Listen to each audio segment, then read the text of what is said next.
It's Loren LoRosa telling you to beware of the dog. That's right, Top Dog Law. Car accident, slip and fall, or even a worksite injury. You make the call. Y'all better call the dog. No legal talk, no red tape, just one call and they handle the rest. They only get you paid if you win. No out-of-pocket fees, no hidden costs, and no catch. Bills don't wait, and neither does my boy Top Dog Law. They act fast, right when you need it.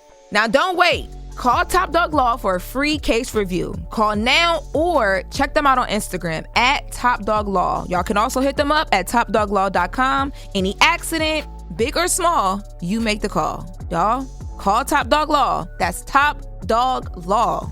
All right, so we're going to start off with Joe and Jada. So Joe and Jada sat down in their podcast and they had a conversation. They were beginning to talk about like music and streams and new music. And Jadakiss brought up the fact and he let us know that confirmed because it was speculated that JCole has more music coming than just the Fall Off. And he says he's using some of the Lox beats. Let's take a listen. Shout out to JCole. He got a project coming out called The Fall Off, and he got a mixtape where he used some of the Lox. He rhymed over Money, Power, Respect, and he rhymed over Can I Live. Killed them. Cole is coming back in a major way. Do we look at him the same, being that they screwed his head off the big three? You hear his bars, all of that don't matter. It's over. He's coming great. They screwed his head off the big three. I don't like that terminology, so give me a pass, but they better screw his back on that. Listen, let me tell you something. Lox, no matter what you call it, it's all about the music. You going off the internet. I'm not going off the internet. I'm talking. Headboards got to go back on where I'm talking about hip hop. The bars and the power of the people in the street made all of that irrelevant. It's all in the music. You talk about knocking them out the park and this and that and that and this. I gotta hear it. He got some. You got to remember, Fat Joe speaks in extremes. Yes. All right? Because nobody ever screwed J. Cole's head off the Big Three. The reality is, there is no Big Three no more. Because when the Big Three was supposed to engage, only two of them decided to engage. J. Cole engaged, and then he backed away. And so it was two. And then after the two, one reigned supreme, and we know who that was, Mr. Kendrick Lamar. Yeah, and like you said, J. Cole bowed out of that battle, right? You're an MC. You're supposed to be ready for any type of smoke. Now, that doesn't take away his pen. It doesn't take away his catalog. It doesn't take away his consistency. But when it came to that battle, when it came to see who was number one during that time, he bowed out. Now, and that was his personal decision. And when he drops the fall off is probably going to be dope. We all know J. Cole can rap his ass off, and he can be your personal favorite. But when it comes to being number one, and that that's not going to happen. Why y'all sitting here acting like people not acting like J. Cole is a part of that Big Three because of him bowing out of that battle? That is a thing. That is actually happening. No, he's still part of the Big Three. He's just not number one. I don't think there's no Big Three no more, period. As Kendrick said, there's no Big Three. It's just Big Me. Now, if you just want to be technical and say who have been the best of the last 15 years, yes, that is still the three. Absolutely. Yep. That's it. But there's a clear number one. And his name is Kendrick Lamar, and I still got Drake at 2, and then Cole would be 3. But also in that conversation, Fat Joe does talk about. I'm about to get to it. Now let's talk. Let's listen to Fat Joe talking about the Big Three and this whole conversation we're having right now. J. Cole, I don't look at him the same. He ain't come outside. I don't look at him the same. The word is dull. I don't care what he spit, cause I've been listening to him spitting. I always said he's one of the greatest. And all that is irrelevant to me when you talking all that gangster and they call you to the yard and you don't step outside. I can't look at you.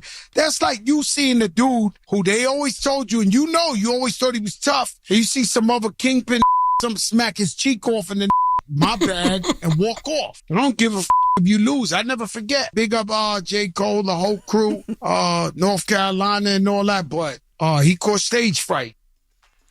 Once again, Fat Joe speaks in extremes. I understand exactly what he's saying. But you understand what he said. I told y'all this last week. It's really just that simple. If you say you numero uno, if you say you Muhammad Ali, but then when it comes time to engage, you engage, but then you step back a little bit. And when you did engage, it was like, it was subpar. I just don't want to hear that no more. That's all.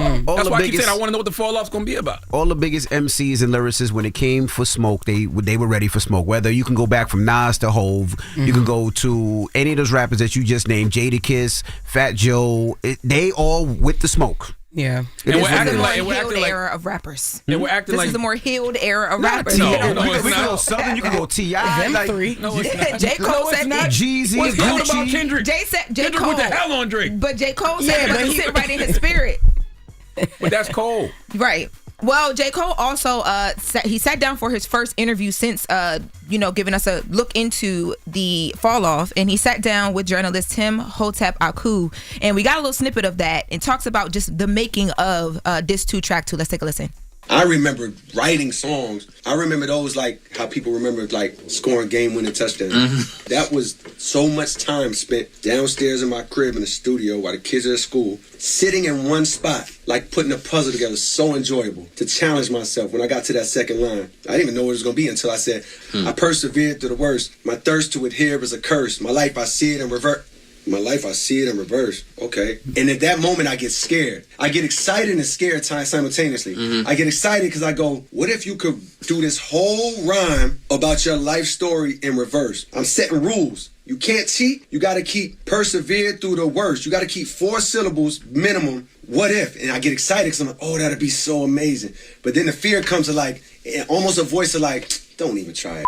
Like, yo, why? Like, you know that's not possible. And then the other voice is like, yeah, but what if, though? I can leave or I could just take the mission. Did he credit Nas for the inspiration anytime during that conversation? I like how he broke that down. It's only a snippet. We haven't heard the full conversation, but not in a snippet. We have not. He didn't get the Nas credit. Have you heard the Nas record? I'm just curious. Yes, I listened to it when JCole first dropped the Diss 2 Track 2, and I watched the video to just see the reference as well. Yeah, I will say that. I mean, this conversation, they act like JCole doesn't get busy and he's not nice. It's crazy to me because he gets nice, he gets busy. They just made it seem like he went from top 3 to just number 89. Nobody said that. Who is they? No, you are part of they because I'm not. You still made it seem like, every time Cole is brought up, it's all about how he bowed out of this fight.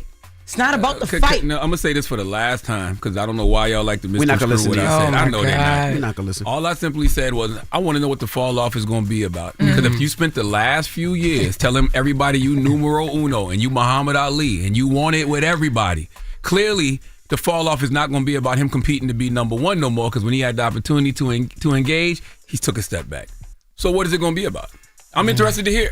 I'm interested to hear too, and I'm interested to see the full reaction to like the whole project. I'm excited. It's probably going to have a great reaction. I'm excited. Nobody ever said J. Cole can't rap. Nobody ever said he can't be dope. Nice. All we simply said was you can't be number 1.